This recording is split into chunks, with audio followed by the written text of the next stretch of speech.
On parle beaucoup ici de déclinaison, sur les réseaux sociaux, sur les points de vente, sur différents outils, et on parle un petit peu moins de la déclinaison de l'identité de marque en relation client.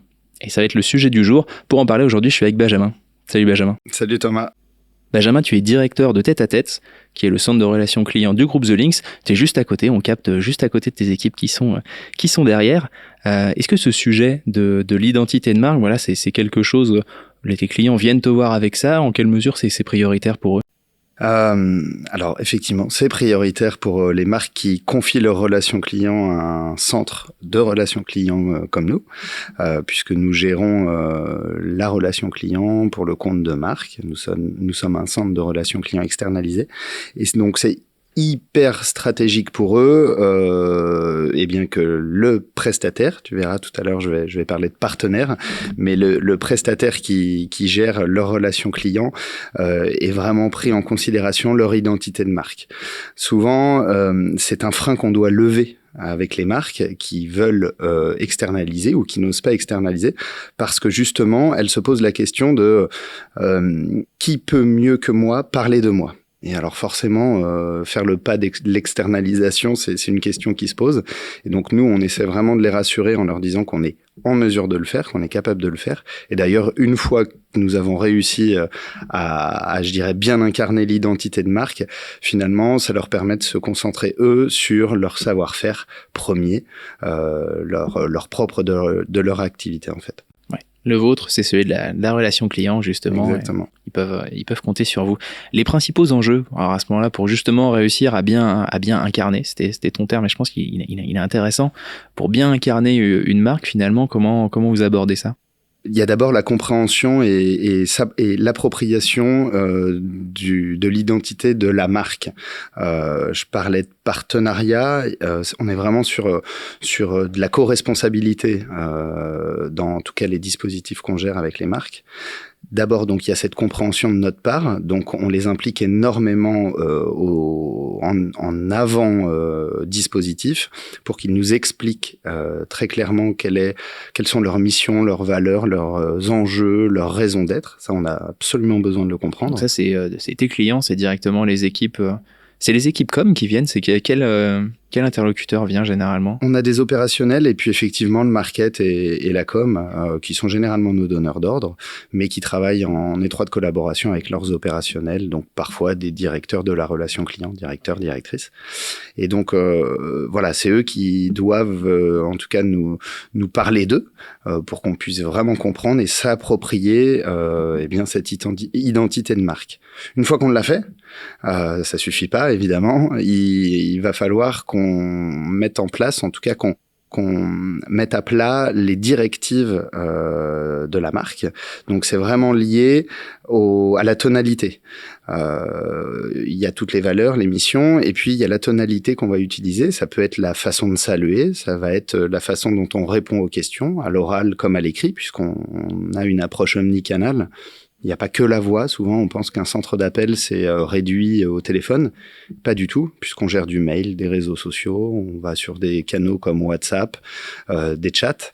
Et donc, cette identité de marque doit transpirer au travers de ces différents canaux, en fait. Alors, par exemple, ça peut être quoi? Ça peut être la ponctuation. J'imagine souvent, c'est quand même du vouvoiement. Où est-ce que tu arrives à cacher de la tonalité à ce moment-là dans les... Effectivement, c'est plutôt du vouvoiement. Maintenant, il y a des marques qui partent du principe où le tutoiement n'est pas rédhibitoire, mais en règle générale, c'est du vouvoiement. Sur des chats, par exemple, on peut jouer avec la ponctuation, avec des smileys. Ça peut être effectivement une possibilité de transmettre de l'émotion au travers de smiley, même s'il faut le faire, je dirais, avec parcimonie. Ça dépend en fait du parti pris de la marque dès le départ. Donc c'est pour ça que tu me demandais les enjeux. La notion de tonalité est extrêmement importante. Une fois qu'on a compris l'identité de marque, il faut savoir comment on va la retranscrire. Souvent, je fais le pendant avec l'acting, donc le cinéma. Chez nous, nos téléconseillers, on les appelle les téléacteurs. Ça, c'est pas un hasard, c'est qu'ils doivent jouer un rôle. On parlait d'incarner, s'approprier la marque. C'est leur réalité. Et donc, il faut un bon scénario, bien le comprendre. Une fois qu'on a ça, là, on peut pleinement jouer notre rôle. D'accord. Ouais, donc il y a un scénario. Tout est, comment ça marche? Tout est écrit ou c'est un script vraiment justement phrase par phrase avec la tonalité, ou est-ce que c'est libre aux téléacteurs de le faire, de se l'approprier? Je vais faire une réponse à la normande, c'est un petit peu des deux, mais on va quand même délimiter bien un cadre précis au départ, donc c'est ligne par ligne, et puis c'est le téléconseiller qui derrière va laisser libre arbitre à son improvisation. En fait, nos responsables projet aujourd'hui, lorsqu'on lance un dispositif, vont travailler avec la marque le plan de dialogue. Alors, tout dépend des centres de relations clients. Ça peut être un argumentaire, un script, un plan de dialogue. Tout dépend le nom. On délimite effectivement ce cadre avec du phrase par phrase, mais c'est surtout pas ce vers quoi on veut aller, parce que finalement, on perdrait toute humanité à l'échange. Nous, ce qu'on veut, c'est que nos téléconseillers incarnent donc le scénario et le jouent. Donc, il y a forcément une part d'improvisation. Ils doivent s'approprier le dialogue, mais ils ont un fil rouge. C'est ce fameux plan de dialogue ou ce script qui leur permet de toujours rester dans la trame. Ok, comme tout bon acteur, hein, finalement, voilà, il y a une part aussi d'improvisation qui se fait. On a plein de gens du jardin. Mais c'est là où se jouent les meilleures scènes. Donc il faut, oui, si on peut dire quand même que, bien sûr, l'enjeu c'est d'incarner cette identité de marque, mais il y a l'identité aussi individuelle qui doit quand même transparaître. Comment on arrive à trouver ce juste équilibre? C'est très important. Par de l'accompagnement au quotidien, effectivement, on choisit nos profils déjà. Ça, c'est très important. Non pas sur leur façon de jouer uniquement, et on les sélectionne aussi sur leurs compétences, mais on calibre ce discours. Donc, quelqu'un qui vient d'arriver sur une opération n'aura pas le même niveau de jeu, si je puis dire, qu'au bout d'une semaine, 15 jours ou un mois. Il va forcément, plus il va jouer, plus il va pouvoir se permettre d'ailleurs de sortir du cadre pour pouvoir plus facilement re-rentrer dedans. Mais ça, c'est sous la supervision de nos managers qui veillent en permanence à ce que le discours soit toujours en lien avec l'identité de marque. On parle vraiment de cohérence. Hein. Ça, c'est très important. Et donc, il y a un gros passage vers de la formation. C'est le troisième enjeu après la compréhension de l'identité de la marque. C'est la formation de nos collaborateurs et donc avec l'implication de la marque en amont. Ça, c'est très important. C'est ça, pour avoir les bons éléments. Ouais, donc, il y a vraiment cette analogie de, voilà, t'as tes superviseurs, metteurs en scène qui s'assurent qu'on reste bien cohérent. Comment ça marche, donc cette formation pour avoir la bonne tonalité, la bonne voix, ou donc vraiment la même expression écrite d'une marque, et comment ensuite on arrive à avoir ce suivi? Alors, ça fonctionne en plusieurs étapes. On va parler de formation initiale. Forcément, il faut un début. Donc, on implique là vraiment de manière régulière la marque qui vient pitcher sur l'entreprise en elle-même. Déjà, nous présenter son entreprise, l'ADN, les valeurs, etc. Ensuite, on se focus sur le dispositif puisqu'on a une mission bien précise. On couvre pas forcément tout le spectre. Est-ce que tu veux détailler d'ailleurs peut-être un petit peu la typologie de mission auquel vous répondez? Je vais synthétiser et puis scinder en deux parties. On a ce qu'on appelle inbound et outbound, donc entrant et sortant. Ce sont les typologies d'interaction qu'on va gérer. Tout ce qui va être entrant, c'est plutôt de la gestion de service client, service après-vente, service consommateur, etc. Et puis donc relation client. Et puis l'outbound, c'est du sortant, donc ça va être plutôt des opérations liées à du développement commercial. Donc là, de la vente, de la prise de rendez-vous. On a un jeu d'acting très très fort, forcément sur le développement commercial. Mais la relation client, quand on doit gérer des conflits, ça demande aussi quelques compétences. Oui, j'imagine. C'est d'autres compétences. C'est d'autres compétences. C'est d'ailleurs deux métiers vraiment différents. La personne qui gère ces deux compétences, c'est un peu notre mouton à 5 pattes, hein, clairement, il court pas les rues, mais on a des très bons téléacteurs sur de l'entrant qui sont pas forcément à l'aise sur du sortant et vice versa. Donc on n'est pas sur les mêmes profils. C'est comme des films humoristiques et dramatiques, on prend pas forcément les mêmes acteurs. C'est ça. Dans tous les cas, ce sont des bons acteurs, mais avec d'autres qualités. J'imagine que ça demande une forme d'adaptation. Alors j'imagine qu'il y a aussi des demandes qui rentrent dans des cadres et dans lesquels tout roule. Et il y en a quand même certaines où il faut continuer d'incarner la marque, mais avec des demandes qui sont différentes. Comment tu prépares justement tes téléacteurs à un petit peu à faire ses pas de côté? Quitte à être dans l'acting, on fait pas les choses à moitié, on les forme par le théâtre d'improvisation. Ça, c'est un parti pris chez Tête à Tête. C'est qu'évidemment, pour pouvoir bien incarner, il faut savoir jouer. Et pour jouer, il faut se connaître et bien se connaître. Et aussi pour détecter ou bien gérer les émotions de leurs interlocuteurs, ça passe par savoir gérer ses émotions, savoir en créer. Et donc le théâtre d'improvisation, il contribue énormément puisqu'on les amène à je dirais, développer leur talent. On est convaincu chez Tête à Tête que chez chacun d'entre nous, on a un talent enfoui ou au contraire qui est déjà révélé, mais donc notre rôle est de dévoiler ces talents pour leur permettre à ces acteurs ou ces téléacteurs d'apporter leur touche individuelle tout en respectant le scénario. Ok, alors si on rentre un petit peu dans le détail, comment ça marche? C'est des intervenants externes qui viennent pour faire du théâtre d'impro? Tout à fait, ouais. Okay. Ouais, je travaille avec un acteur sur Nantes, alors un acteur dans les deux sens du terme, un acteur local, et effectivement qui lui fait du théâtre d'improvisation et qui vient au sein même du centre de relations clients briefer, former les équipes. Alors d'ailleurs, il y a soit des sessions individuelles ou des sessions collectives, et donc ça dure à peu près 2 heures. On a 3 sessions par an dans tout notre programme de formation.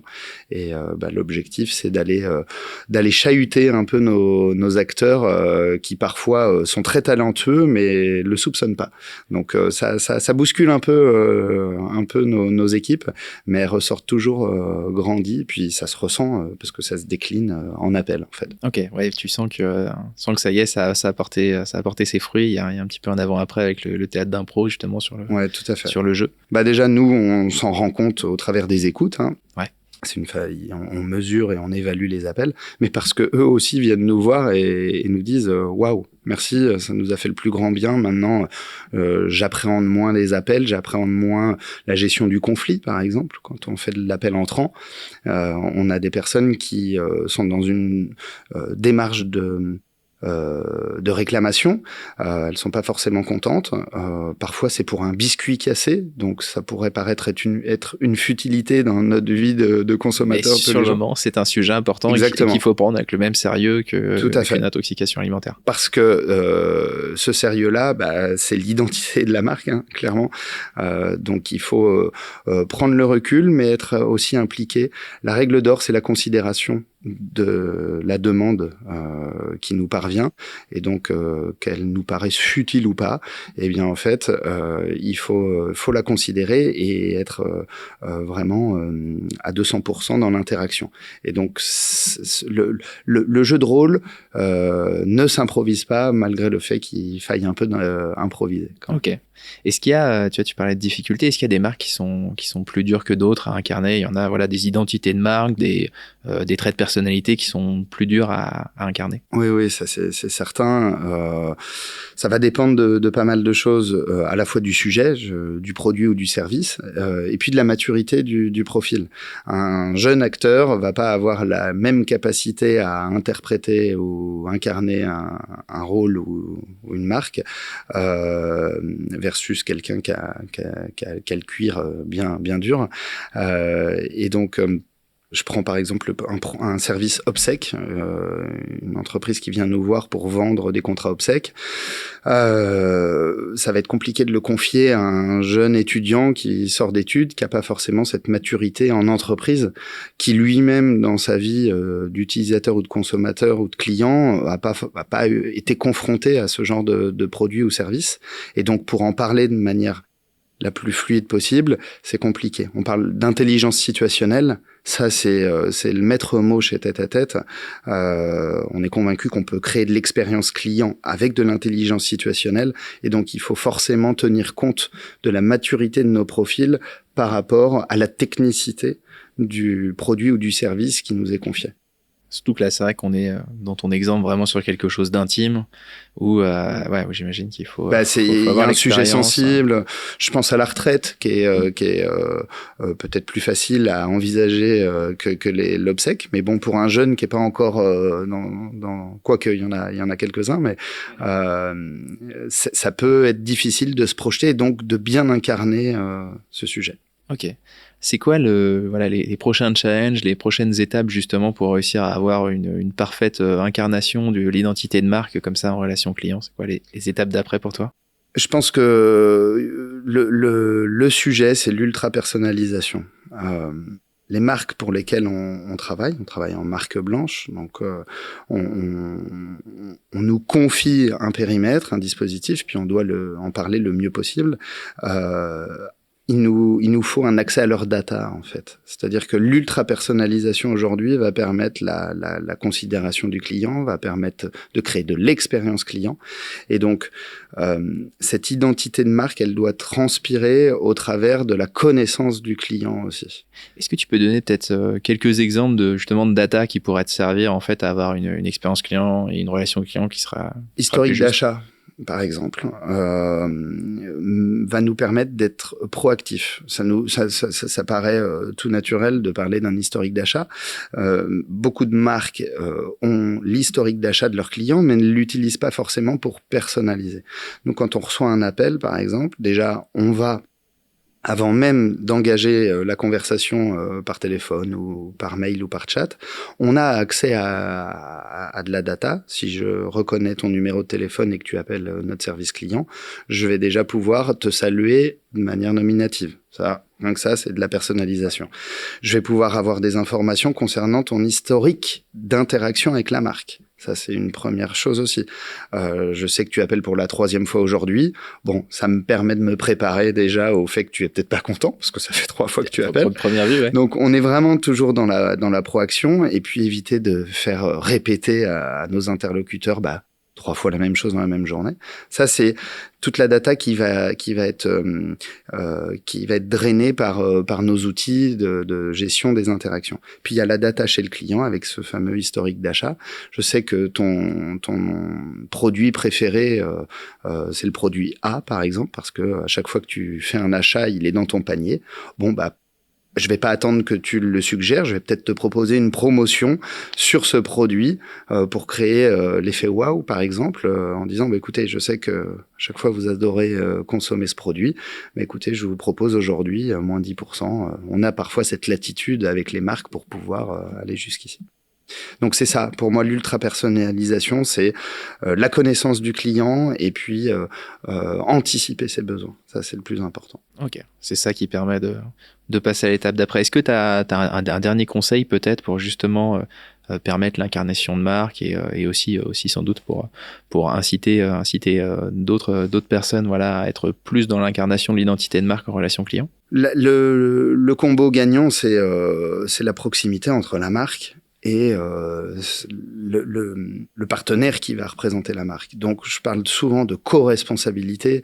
Pour moi, il est là le secret, c'est que il doit y avoir une proximité extrêmement fine entre la marque donneur d'ordre, nous qui représentons la marque, et de la transparence avec nos équipes. On demande très régulièrement aux marques de venir en visite chez nous. On envoie nos collaborateurs chez la marque aussi, visiter des showrooms. D'ailleurs, on reproduit des showrooms sur le centre de relations clients. C'est ce que je vois quand je me balade près de chez vous. Ouais. C'est ça. C'est une immersion. Pour transpirer la marque, il faut la vivre au quotidien par des interactions avec nos clients, par des projections. On crée des binômes avec des équipes internes chez nos clients. On les envoie en formation chez eux. Et puis, on invite aussi nos clients à venir diluer toutes leurs informations auprès des équipes. J'aime bien raconter cette anecdote, mais on travaille pour le compte d'un de nos clients de manière pérenne. Ça va faire à peu près 7 ans qu'on travaille pour eux. Nos équipes, donc de tête à tête, aujourd'hui, en interne chez eux, ils font plus la différence entre nos équipes et les leurs. Et d'ailleurs, parfois, ils pensent même que les collaborateurs de tête à tête sont en fait des collaborateurs de la marque quand ils sont fraîchement arrivés, par exemple, dans l'entreprise. Ça y est. Donc là, c'est le pari. C'est gagné. C'est gagné à ce moment-là. Ouais, cette co-responsabilité, elle vient vraiment faire sauter aussi cette notion un peu de délégation. On a l'impression que voilà, j'ai un fardeau, je te le donne et c'est réglé. On comprend bien qu'il y a quelque chose qui reste quand même beaucoup plus dans l'interaction et qui reste aussi sous contrôle parce que proche finalement des problématiques. Et on veut surtout pas de ça. Une marque qui veut se débarrasser d'un problème, ça marchera pas. Il faut absolument qu'on fasse corps ensemble. Et donc nous, souvent, on vient chahuter aussi les marques en leur disant papa, vous n'êtes pas assez présents là. On n'a pas le retour escompté. Nos équipes ont besoin de vous voir. Je pense à l'élection service client de l'année. On travaille pour une marque. C'est d'actualité, là, c'est en cours, c'est ça? Ouais, tout à fait. Clairement, si la marque n'est pas impliquée, ça peut être compliqué pour les équipes. Elles ont besoin de se sentir soutenues par les équipes internes de la marque. Et donc, on les incite vivement à venir nous voir. Et d'ailleurs, les marques avec qui on travaille n'ont pas besoin d'être incitées puisque elles l'ont comprise et elles viennent régulièrement. C'est un peu, c'est leur terrain de jeu. Hein. Elles sont à la maison, les marques ici. C'est ça. Elles le savent. C'est clairement. On voit leur logo quasiment à côté de chaque équipe. Totalement. On y voit plus clair. Écoute, un petit peu, c'est justement cette co-responsabilité, l'intelligence situationnelle, l'ultra-personnalisation. Écoute, c'est d'autant plus clair de voir quelle place et aussi quelle proximité d'ailleurs nos métiers peuvent avoir entre l'identité de marque, une partie d'ailleurs moi à titre personnel en tant que planner strat qui me concerne bien souvent, et l'importance que ça peut avoir en relation client. Merci beaucoup Benjamin. Merci à toi. Et merci à vous d'avoir suivi cet échange. Vous pouvez retrouver toutes nos interviews UV sur notre site thelinks.fr. À bientôt.